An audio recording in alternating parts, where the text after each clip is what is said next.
Hello and welcome to the Authentic Wednesday Podcast. Each week, my guest and I share our vulnerable behind-the-scenes stories of giving ourselves permission to take off our masks, let go of our expectations, and embrace our own path of freedom and authentic connection. I'm your host, Bianca Hughes, a lover of authenticity and a licensed professional counselor in Georgia. Hello and welcome back to the Authentic Wednesday podcast. I am back after the break and it was a much needed break. I'm so glad to be back though. And I am sure, as you know, so much has been going on since I've been away. Of course, before I left, there was the pandemic, but then also we've had the murders of various Black men and women. We've had the protests and so the continued and ongoing protest. And so I just want to say that, as of today, which is June the 24th, that I realized that I tell my clients this. At this time, I describe it like as a war in the sense that there are so many different things going on, battling within us, battling within the world. And, war is about making changes. And so if we understand that, it helps us to not always ask the question, when is this going to end? Because sometimes I have noticed and I feel like when we ask the question, when is this going to end? It causes more frustration because we have so much hope and then we get disappointed when it doesn't end. And so I want to encourage you all to really focus on how can you take care of yourself, take care of your family during these times. Embrace, and when I say embrace, not to say that it's okay, but embrace what's going on versus resist what's going on and wanting it to be over, because it's a lot easier to deal with when we embrace and focus on how can we take care of ourselves. Trust me, I have been impacted. It is a difficult experience, very overwhelming, traumatizing, re-triggering, especially as a Black woman myself. And then I also I'm holding space for my clients and hearing their stories. And so it is a really difficult time and I am having to be intentional about taking care of myself. So this season, or shall I say these episodes, as always, they're just amazing. Really looking forward to them and just everything that my guests have to say and whatever is on my heart to share with you guys as well. So this is episode 33 of the Authentic Wednesday podcast. And I really just want to go ahead and share what's on my heart today, as this is just me and the solo episode. I have heard a lot of people share about what's my purpose, or ask the question, what's my purpose? What has God called me to do? How do I find my purpose? And so I really want to share my journey. And I want to say a journey because I still feel like, I always talk about authenticity as a journey. And we're really still on a journey. My faith and purpose and what God called me to do is a journey. And it's not something that has ended. So back in 2012, I was 33 at the time, around 32, going on 33. I had lived in Atlanta for 6 years. And just for those who don't know, I am a Christian and I had come into more of a relationship with God in my faith. And I only became a Christian when I actually moved to Atlanta. And as I was going and really growing closer to God and knowing Him more and spending more time in a faith community, I really started to ask myself the question, what am I meant to be doing? I knew that at the time I also wanted to change careers. I had been in travel for 10 years and I realized that I was no longer enjoying travel. It was great. I know everyone thinks, oh, she worked in travel. She must have, gone all these places. I did travel, but it wasn't the fun that most people think of. And I really wanted to have a role and a career, shall I say, that made a difference in people's lives, but was also what God called me to do. And so at this time, I had no idea. And so I think this is where the faith part really comes in for me in different ways. I decided to seek and pray and ask questions. one of the biggest things I did was I remember needing a mentor at the time, and I met my mentor, and she happened to be doing a women's group for a year, and I joined that. And I remember at the beginning in 2012 saying I really wanted to be in the purpose that God had called me to do. I had no idea. I volunteered at Big Brother, Big Sister, and I ended up doing that for like 7 years or so, which, was a great start. And because, of course, that was helping people. I also volunteered for Wellspring, which is an organization that helps women who have been sex trafficked, and I was doing Bible studies and things like that. At the same time, during that year, during the mentorship group, I really learned more about the Lord and really more about myself. I would say, I wanted to have faith and purpose, but I would say one of the biggest things about faith and purpose journey, you learn so much about yourself. And I learned more about myself. I realized that I was in pain, I was hurting, and I even got some counseling at that time. And so throughout that year, 2012, I was just thinking and searching. And so around September, I really realized that, I think I've been called to be a counselor. And so I was so excited. I told the ladies in the Mentor Women's group, and they were so excited for me because they had been praying for me and they had been encouraging me. So I started on my search, and I was like, okay, well, I'm going to go back in August of 2013. I'm going to go back and get my master's because I realized I had to get my master's and things like that. Come October of 2012, we were brought into the office and told that the office was reducing in size because we had merged with another company. And so that meant that we were going to be made redundant or laid off. And man, everyone was devastated. We were all in shock. And I wouldn't want to talk about God here in this moment, because they were asking me to go to New York. And they gave me an offer. I didn't really want the offer. And thankfully, at the time, I had my green card, so I didn't have to stay with the company. And I knew that I wanted to be a counselor. Now, just think, if I hadn't made that decision in September, I may have said yes. And so we were given 1 month. So what happened was they really needed me to stay on. This is where God just comes in. And so I actually stayed on to the end of December in 2012. So thankful for that. And so I continued on my journey, applying. I decided I was going to go to Georgia State. I got ready for the GRE, and I really started to prepare, as you would say. And at the same time, I actually got a PRN position at Wellspring, working in one of their homes because they really liked the work I was doing in the Bible study. And I decided to take on this role. And this was all happening around the same time, October. And I remember going for trainings and things like that. So things were starting to even fall in place despite me losing my job. And I will never forget when they told me, I just said, God, I trust you. And I remember feeling excited. It wasn't a fear that I had, just because I just knew the path that I was going to be on. So it was an interesting journey as I was applying, doing the GED. I had to get all my grades from London and change them over and things like that. So it was a very interesting process. And I still was going to, planning to go on in August 2013, despite what was happening. And I will say, another thing about that, I got a severance package. And because I had spent some of my time in London with the company and then moved, they actually had based my severance package based on the time I'd been in Atlanta. So I went back and I said, no, this is actually, I started with the company then. And so that was a great blessing that I got a really great severance package. So in the beginning of 2013, I was able to get a job with a friend working part-time. I had this job with Wellspring doing PRN. So, the money wasn't what it was, but it was great. I also had a roommate at the time. So it was helpful, and I wasn't too much worrying and getting into fear about that. So, like I said, I applied to Georgia State.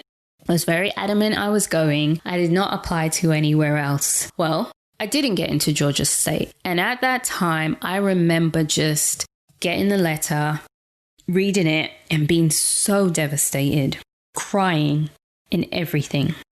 I mean, I was in the will for God, right? This is what he wanted me to do, but I didn't get into Georgia State.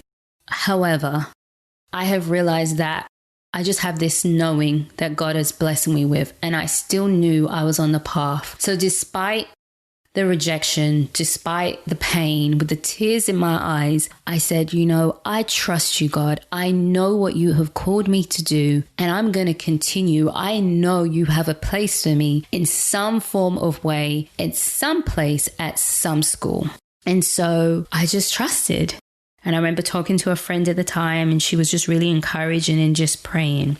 So, as God does, he brought something back to my memory. When I was training for Wellspring, two of the ladies that were in the training had told me about Richmond Graduate University. And I looked at it at the time, I remember a few months back, but I was like, oh my gosh, this is so expensive. I'm not going there. And so God brought that back. So I applied, called up to go and meet them. I remember going to the campus and being disappointed because at the time it was attached to a church. And so it's a small campus. Richmond is a small school. And I was like, this is it. It's not Georgia State. How can I study here? It's so small. I've never been to a small, even when I was in undergrad in London, it was a big school. And so I just was very disappointed. So anyway, I went in, had my appointment, and I spoke to the intake person, and the conversation was just so peaceful, so interesting, just so engaging. I walked around, and it was just so peaceful. I just knew this is where I was meant to go. Lo and behold, that this is about March times, and I got started in August. So, I was like, where am I going to go? And I applied. And I got into Richmond, and I will say this.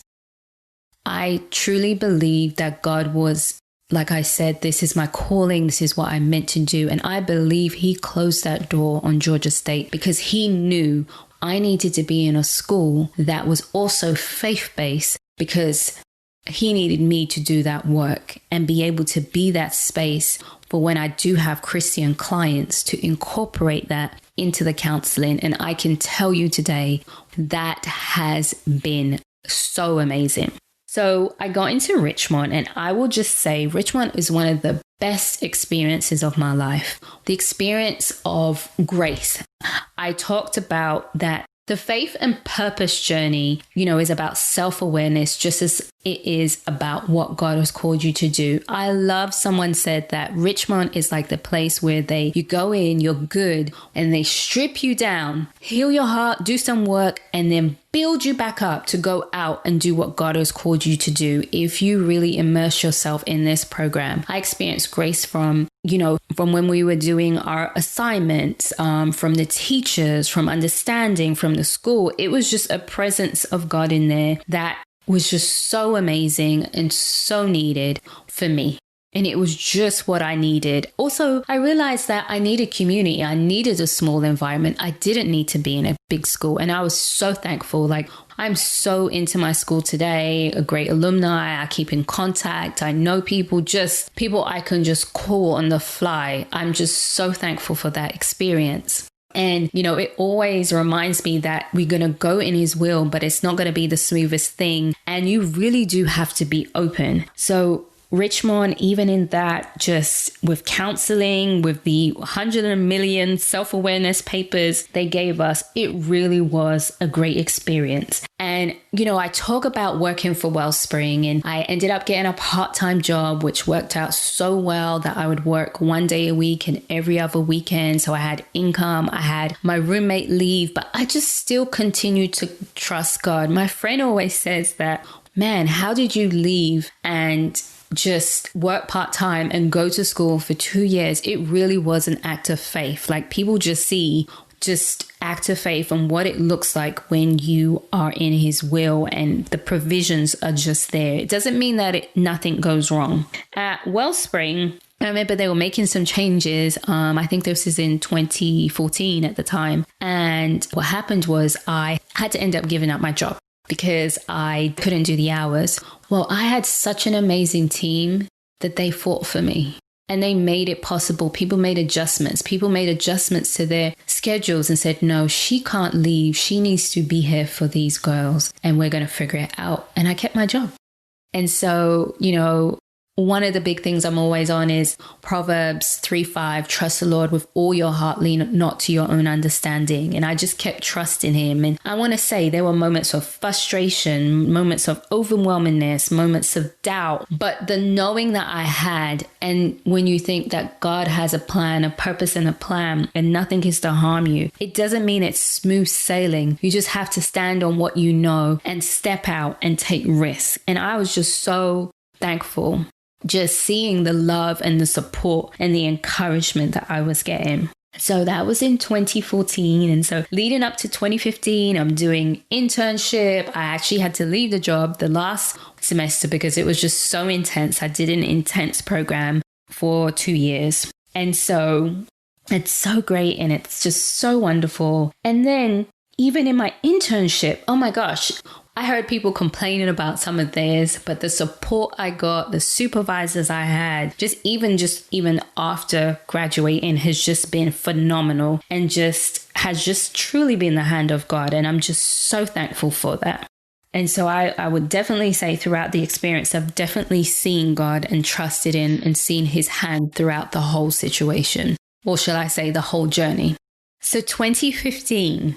Right? May the 9th, 2015 is graduation day. I cannot forget that day because not only was it graduation day, it was my birthday. It was my 36th birthday. So that day was finally here after all the turmoil, after trusting God, after the joys, after the letdowns, after the peace, after the grace. Graduation day was finally here. I would say that's probably one of the best days of my life, having your graduation day on your birthday and people celebrating you. And my mum came over, my grandmother and my aunt came over, and just having so much support from all the people that I know. And so I had graduation, enjoyed it immensely. The best, just really one of the best days.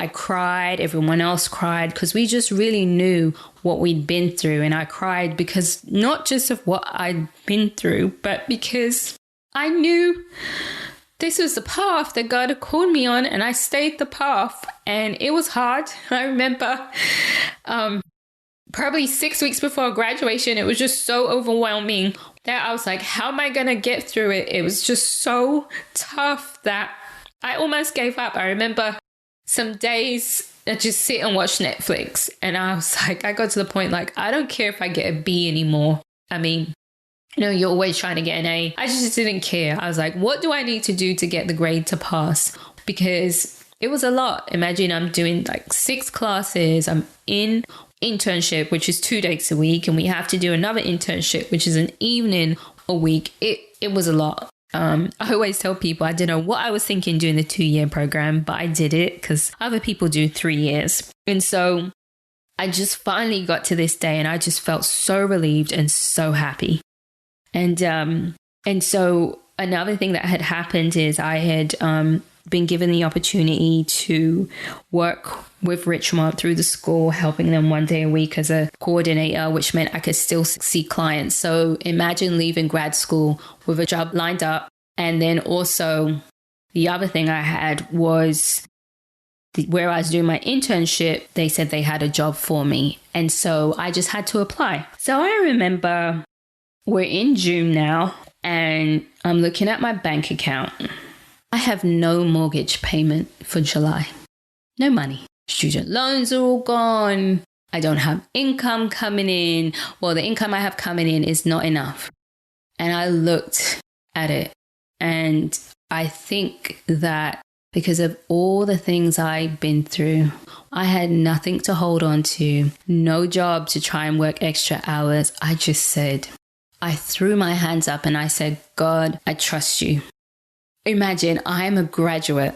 I have a master's degree. I have no income enough for my mortgage. Am I going to lose my home after all this? And I just said, no, I trust you, God. And I remember feeling so relieved, so stress-free.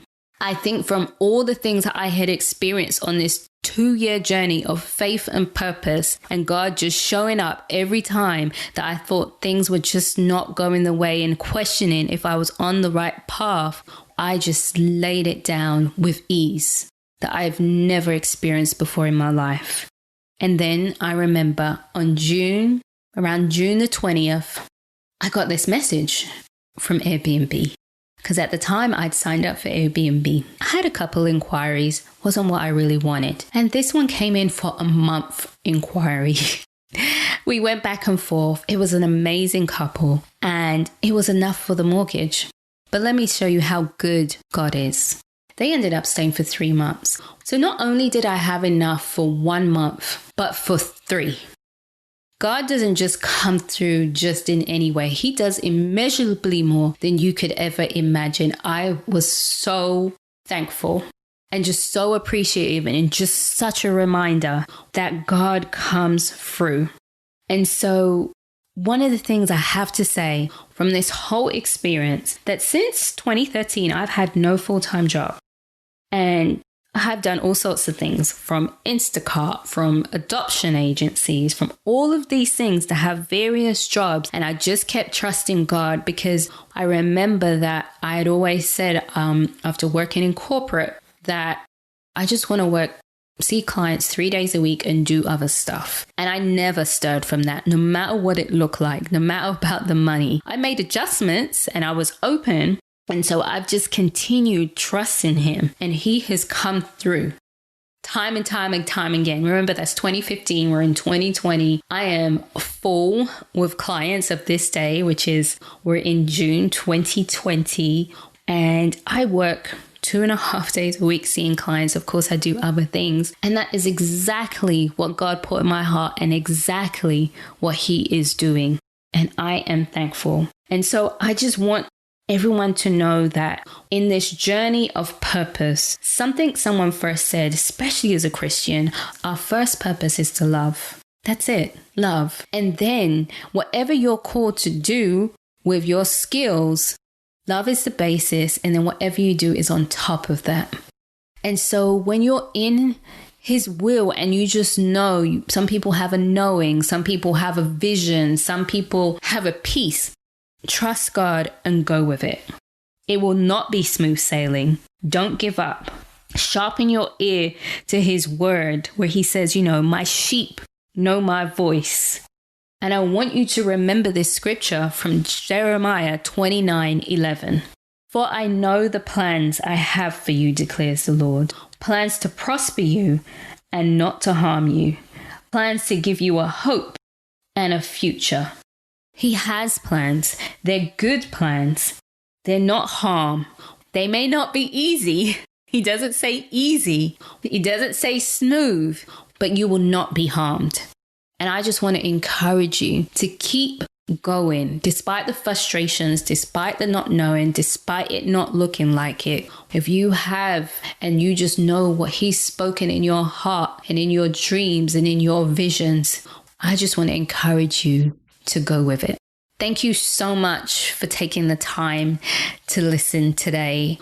I really hope that this has given you some peace. This has given you some clarity. Please, as always, share the podcast, tag the podcast, share this with a friend on the Instagram at Authentic Wednesday Podcast.